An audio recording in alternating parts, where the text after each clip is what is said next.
get through than I thought. I still haven't finished it. There's a little special edition version of Terrible Boyfriend that I need to watch.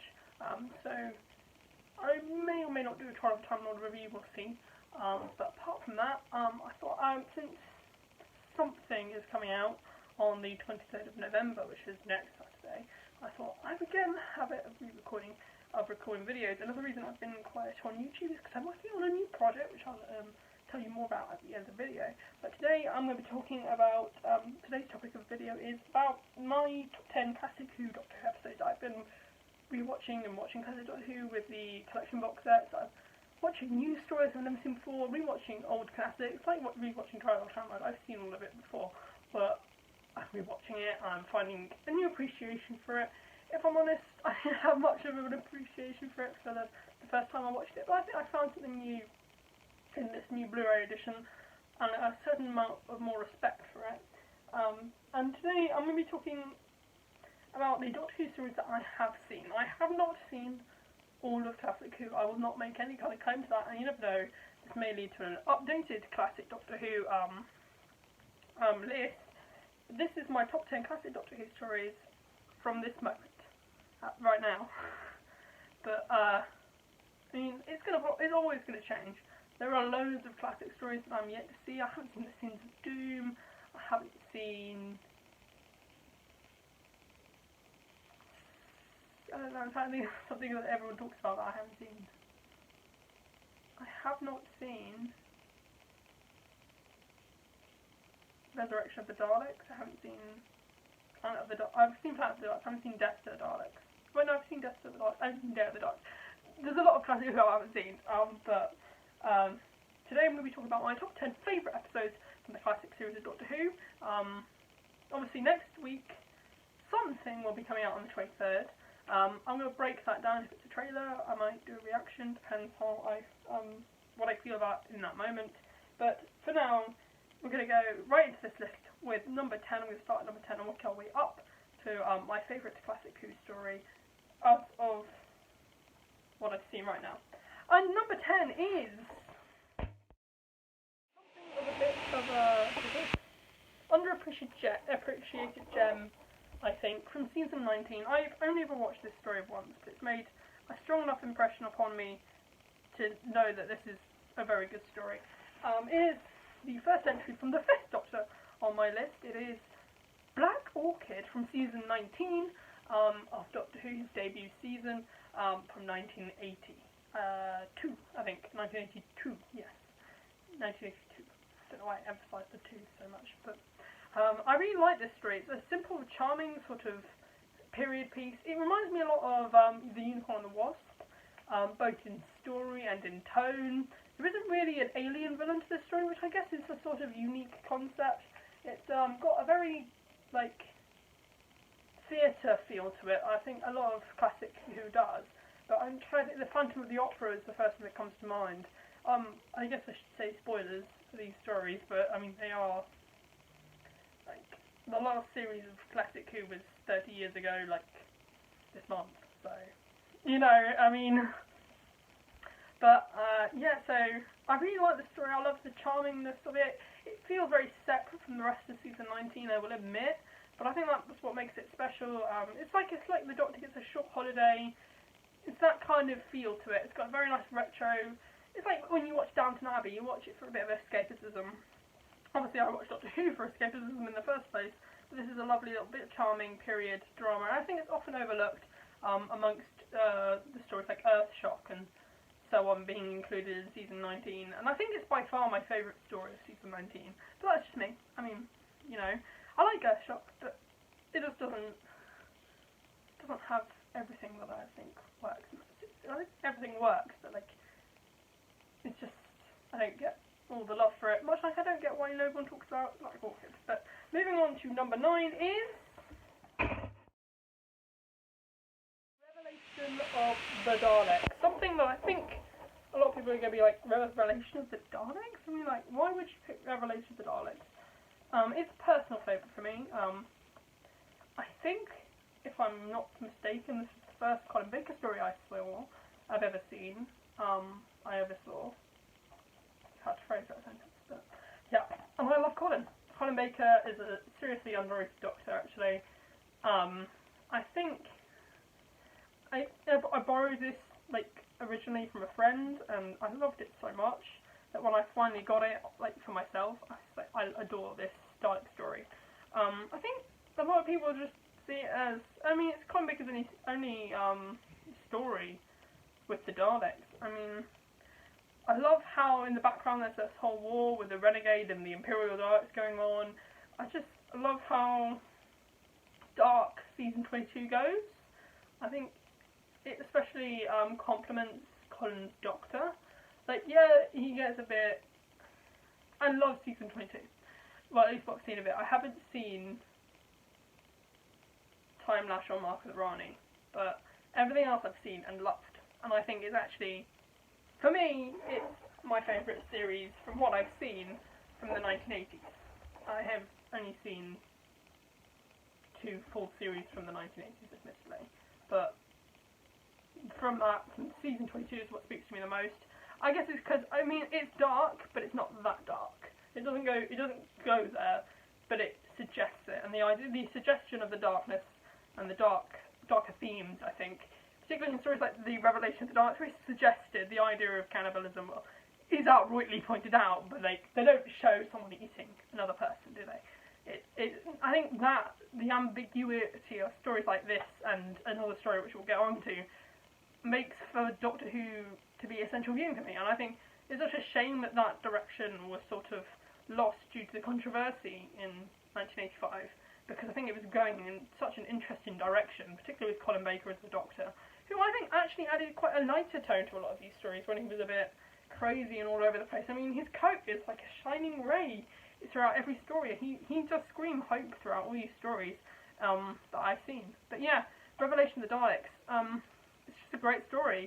It's really foreboding. Like the score, I have the Revelation of the Daleks sort of, I guess, highlight reel of music from it, and it's so intense. It's really foreboding, and it really feels like it's leading somewhere, and really spooky. I think this is like a proper Dalek sort of horror story in a way, because you see the glass Dalek with a mutant a guy being turned into a Dalek, being mutated.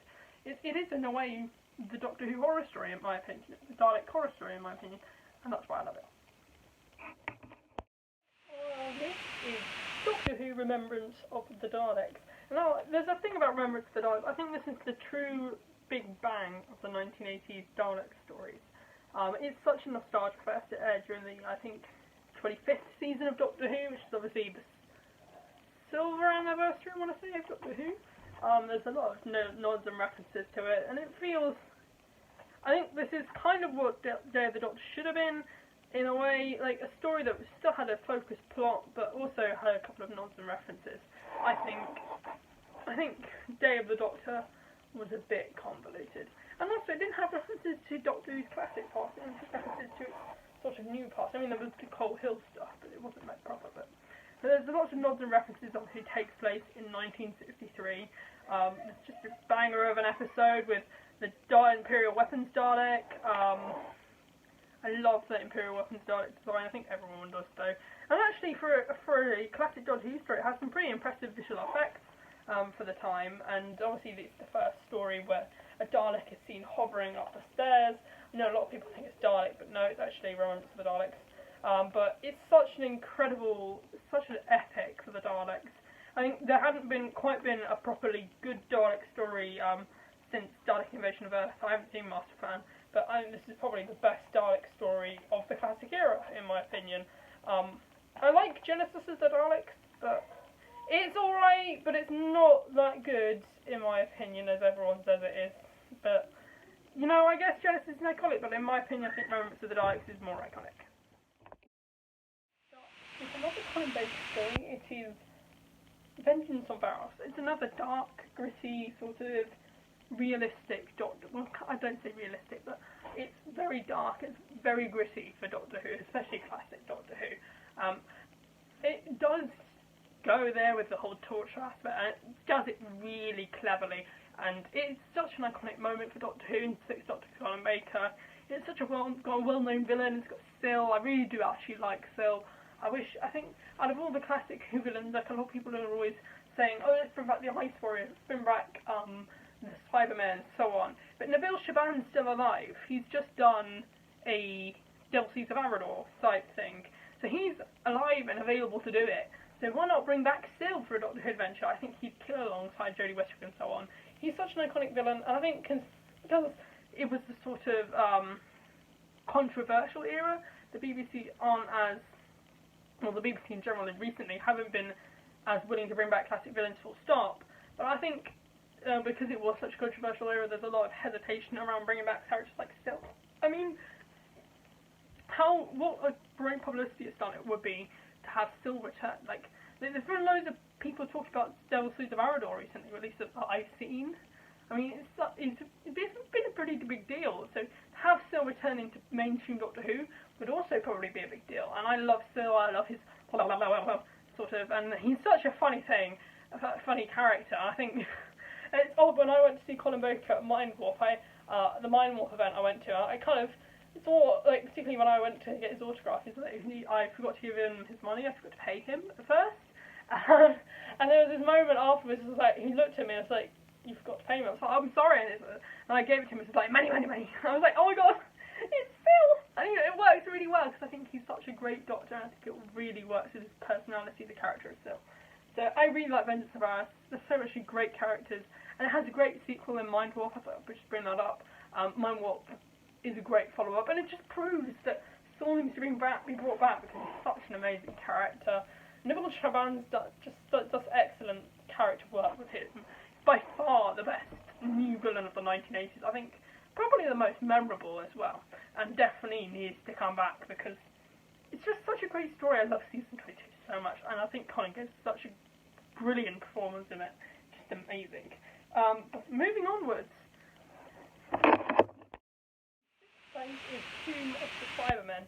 I cannot overstate how epic of a Cyberman story this is, and yet it's all within one enclosed setting. It's the pinnacle of Base Under Siege stories.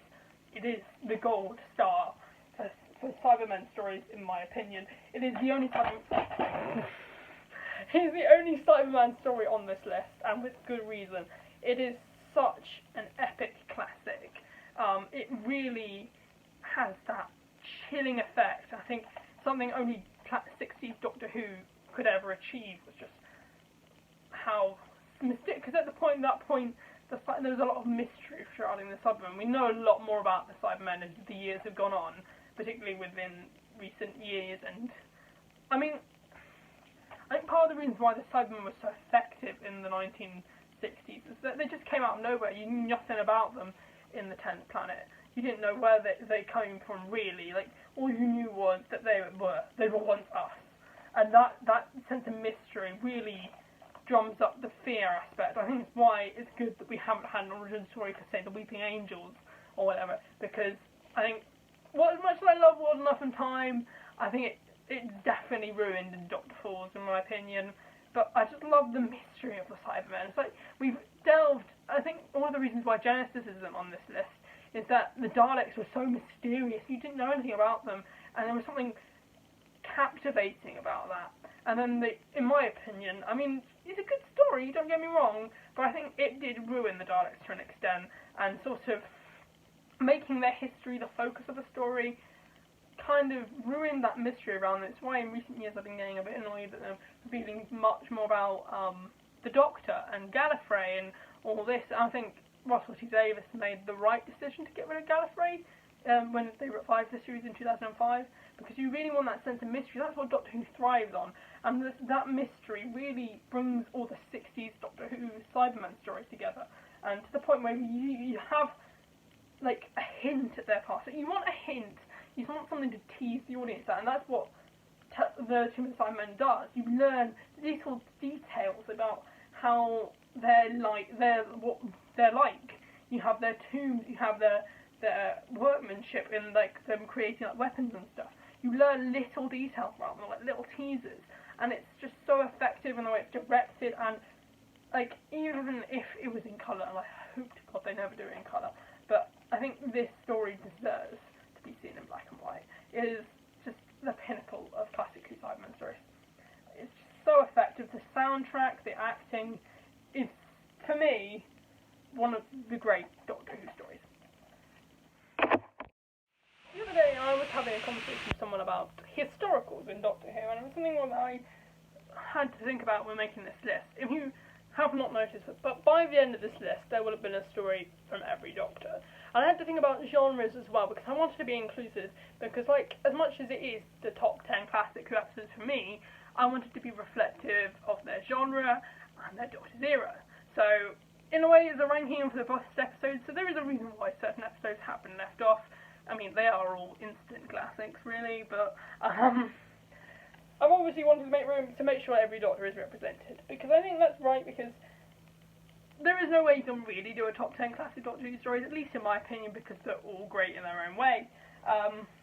Only New Who has minor flaws with certain episodes not being awful. And I am probably going to get around to this eventually. Probably top 10 historicals. I love historicals. I was having a conversation with a friend of mine about historicals, and all the different ones that there have been, hoping what kind of different areas they could do in the future. There's all these rumours flying around about Mary Shelley having a Doctor Who story. And I had to think long and hard about what my favourite historical was. And I think all the best historical ones are the purely historical ones. I mean, as much as I like Rosa, I mean, it was kind of ruined by the sci-fi element. I mean, if that sci-fi element hadn't been in it, it would have been perfect. I mean, I gave it out of 10, but on reflection, I probably was a bit over-dramatic about that episode, but, I mean, that's a future video, okay. But, I had to pick the Aztecs. Don't keep on dropping these, I'm sorry. I had to pick the Aztecs, because I think there's something about the way 60s historicals were done, about how they were all purely historical, and how there were, like, sci-fi elements to this. So the idea of time travel, and that's, I think this is very much explored in this episode, the idea of the Aztecs' history being changed. I think one of the important things about classic Who historicals is that they've taught you something. I mean, I have to give Chris Chibnall credit for this on The Witchfinders, for example, and Rosa. I mean, a lot of historicals in New Who have just been, oh, it's set in this era, and look, there's a scary monster. I have to give Chris Chibnall credit, and to an extent Mallory Blackman and Joy Wilkinson, who wrote Rosa and The Witchfinders. They really did make an effort to teach people about the eras that they were displaying in that episode. I think that's something this story does really well. Obviously, Barbara is a history teacher, which makes it even more interesting to me that she puts herself in this situation. Obviously, the Aztec civilization was crushed, and it was such a magnificent civilization. In history, everyone remembers it as this big civilization, except no one's thought about it. I'm sorry. I was like, literally, like, the only things I know about the Aztec civilization I've been taught from this story. And it seems so fascinating that we learn about the Roman era, we learn about the Tudor era, we learn about the Battle of Hastings and the medieval era, and we don't really learn about the 1700s, which I think is a shame. We learn heavily about the Victoria. Like, what is up with that? But we don't learn about the Aztecs, and I've always found that interesting. And I think that adds to, again, the mystery of early Doctor Who, and particularly in this episode's case, and Barbara's taught some serious lessons about how standing in and trying to affect the course of history. And I think it's just such a well done, because obviously it's going to be low budget, so it's actually really well done in that respect, because I think the costume design here is beautiful. I mean, I've been doing some sort of Doctor Who drawings on my Instagram, and I had a picture, and I used this as a reference image because I think it's a lovely costume, and I think it's just such an effective story, and teaches you some serious lessons, not only about the Aztec period, but about science in general. I think that really does, and the science time travel. And I think there's some interesting moral questions about answered in this story about should executions like that take place. I mean, I think the law, I can't remember what the law was called. The law on capital punishment, like in the UK, I think, had only just been gotten away by the time Doctor Who started, which I think is really interesting that this story sort of became a product of that, I think. I think it was either 1963, it might have been 1963 or 4, that they got rid of capital punishment in the UK. It's obviously a big thing in the US still, and not really, I think it should be taken away by now. Because this story just highlights how much of an archaic and brutal thing that kind of behaviour is, and how executing someone doesn't make you better than that person, really. I mean, some people might say, oh, but it's for the right reasons, but is it though? I mean, a lot of great moral questions are asked in this about interference in time, and obviously about execution, and that kind of thing, which were all very nuanced at the time. I mean, this story is quite, a lot of people saying in New Who, it's like, oh, these feminist SJW stuff. It's like, yes, I agree with you to a certain extent, but Doctor Who has always been political. It always will be political, and I'm afraid we just got to get with this is just what the topic is at the moment. But I mean, this time it was capital punishment. In 1973 was global pollution and global warming. It still is to a certain extent, but politics changes, and I think a lot of Classic Who fans don't really know what politics are changing to.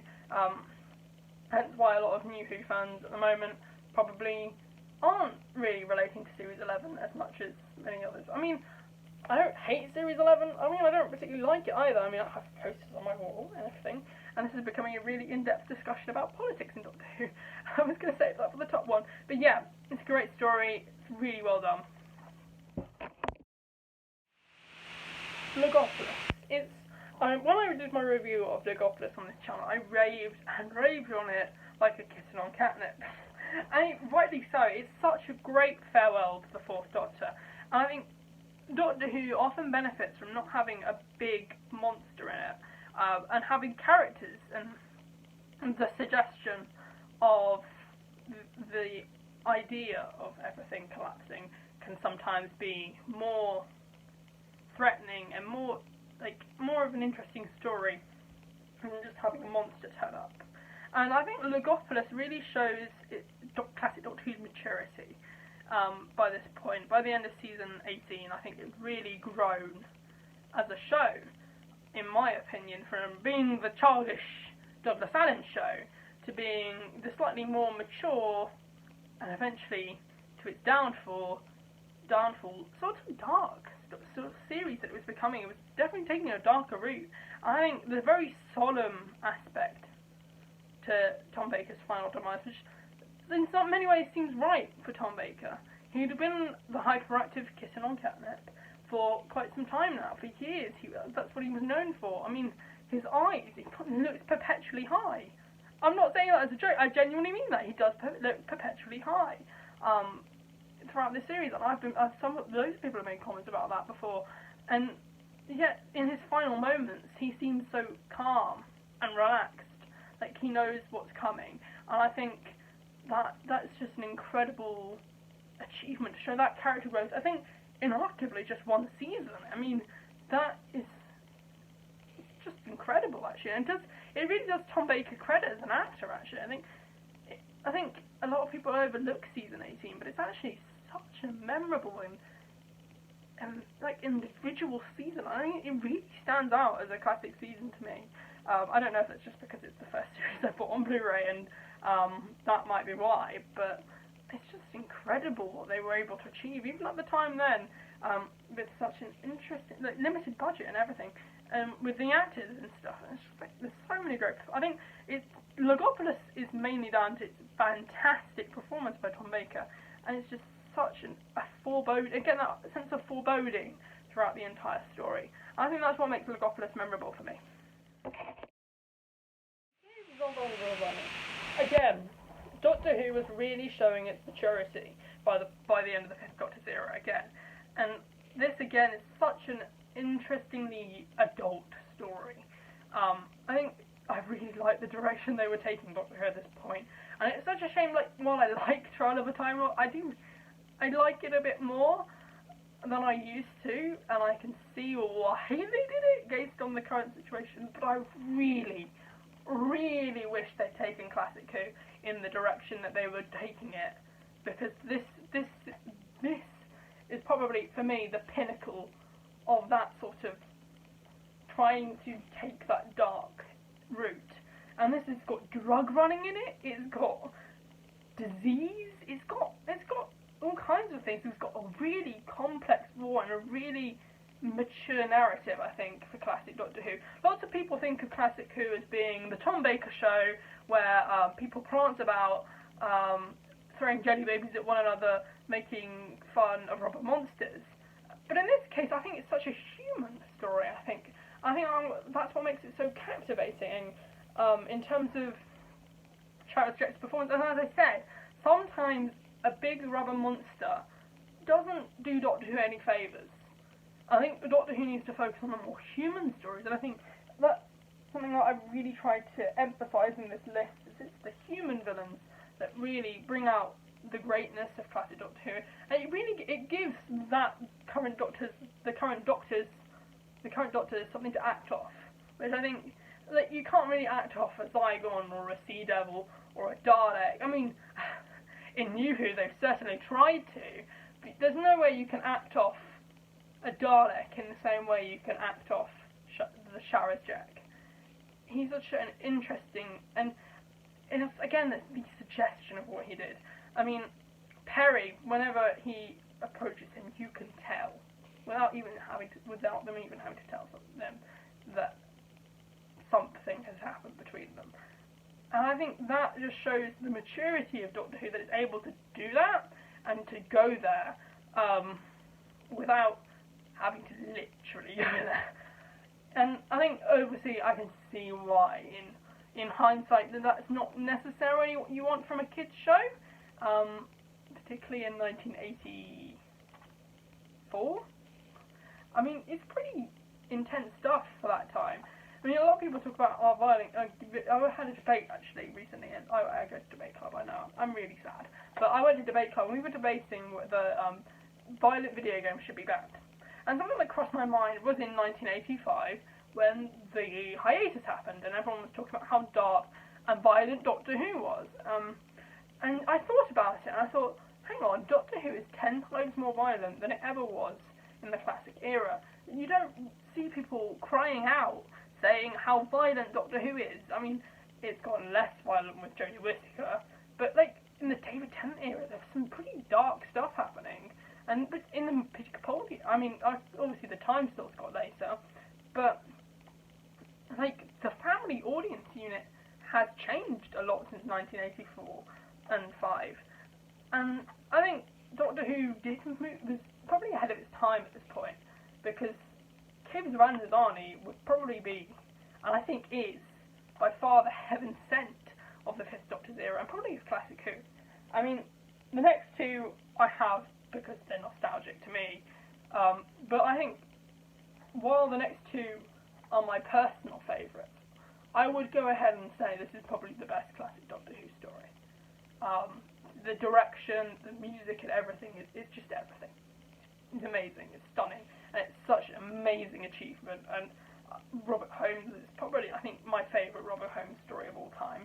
And Graham Harper directed this, he returned to the new series, but probably the pinnacle of classic Doctor Who, at least in my opinion. I mean, the next two are my favourites, like, because they're just so endearing to me, but this is probably the best story. Number 2, The Green Death. I feel like it needs a mention because I think it's really sad, and I think it highlights the society that we're in, that the message of the Green Death is still relevant today. No one's done anything about climate change since 1973, and that really annoys me, but I mean, we buy recycled materials, so, I mean, you know, no guilty conscience on me, but I love the acting in this story as well. I love the giant maggots. They're so adorable, and it's amazing. I just love this story to bits. I've watched it so many times, The Green Death. It's just such an amazing, fun story. I think John Pertwee gives a hell of a performance, and you can cry at the end. The first time I watched it, obviously, because it's Jo's last story. Obviously, we see her again in Death to the Doctor. In fact, that was the first time I saw Jo Grant in the Sarah J. Adventures. But it just makes me so sad that the message wasn't listened to at the time. I think the story needs to get more attention. Like, I mean, we have Extinction Rebellion, but like the way they're going about it, I mean, they're just as bad. I'm sorry, but they're just as bad. There is a proper way to go about it, and no one's doing it. Everyone's like, people are trying to be respectful, and then you have all these protests and everything. But I think the best way you can go about, I know this is another bad rant again, but the best way you can go about, like, pollution is to start small and then get big. Because you can't change it overnight. It's something that we have to get used to over time. And we have to modify our behaviour. And I know that doesn't mean going back to the Stone Age, but we have such amazing technology now that we should be able to find ways that we can do it and still be able to live relatively normal lives. But, you know, The Green Death is just such a powerful story. I love the way it's written, I love the performances, and I love Jo Grant. I think Jo Grant is sort of always overlooked as well. But yeah, The Green Death. I'm moving on to the top spot, which is of Death. I know I talked about how Doctor Who became the camp over the top Douglas Adams show in the 1970s, but it's so childish and I love it. It's just such an amazing story, and yes, it points out every single flaw that I said in my Logopolis thing about how Doctor Who wasn't mature and everything, but I do love this story. It's such a fun, whimsical, very Douglas Adams story. I love it to bits. I mean, I can appreciate what Douglas Adams did, but I think he took it too far in several examples. But I just love the Paris setting. Like, Paris is such an amazing place. I mean, there's Disneyland and all this Doctor Who locations. Like, when I was in Paris recording the City of Death video that I've mentioned before, I could not get the music out of my head the entire time. But I think the Doctor and Romana have such great chemistry in this story, and I just love it to bits. Such an amazing story. I think it's just so fun, and I can just watch it over and over again. I just love it. It's just got such a great rewatchability factor, even though arguably it's not a great story. Like I said, I think Caves of Androzani is the best story on this list, but I love City of Death. I just love it. It's just so charming about it. So there's something about it. There's a bouquet. There's a bouquet, and I love it to bits. So yeah, that was my top 10 classic Doctor Who stories. I'm not going to do a top 10 worst stories of any ever on this list, because classic Doctor Who's awesome. I mean, I'll talk about the stories that I think have flaws in, but I'm not going to make a list of the worst, because I just love classic Doctor Who. I have New Who as well. New Who, like, is alright, and I like it, but like, classic Who just has a charm about it that I hadn't realised until recently, I don't think. But yes, we made it to the end of the video, and the thing I wanted to discuss, just quickly, I know this is probably been a long video now, I spent a lot of time talking about certain stories, but I love talking about Doctor Who, that's why I created this channel. But in the new year, this is the project I've been working on since probably Doctor Who Collector's Edition Season 3 review. I have been working on an animation.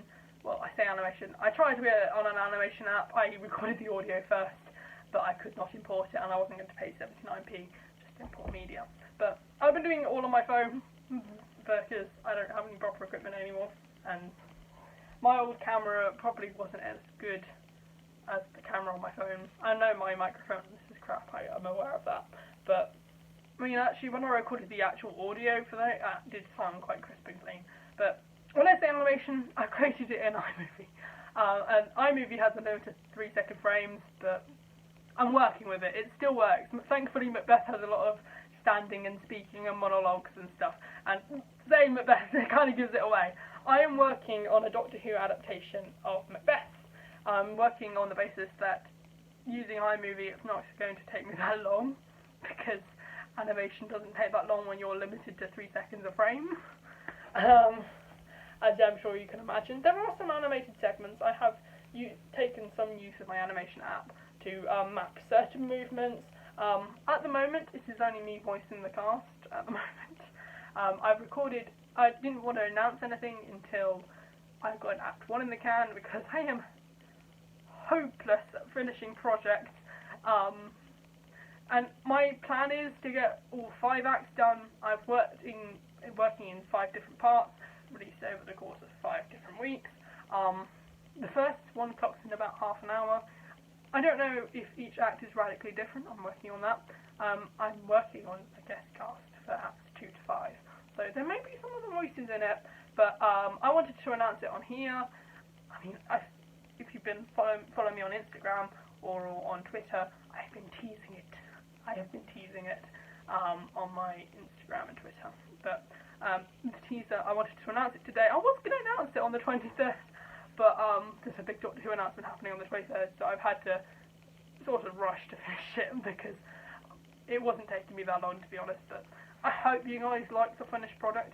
It's not going to be out for a while yet, but I wanted to get a little teaser out, and there'll definitely be more news, like, in upcoming videos. I will probably announce said news at the end of each video, because I'm getting back in the habit of trying to release a video. But for now, I'm going to leave you with this little teaser for, it's not much, it's about 30 seconds, but it's a little teaser, a little tease for my upcoming project, and I hope you enjoy it.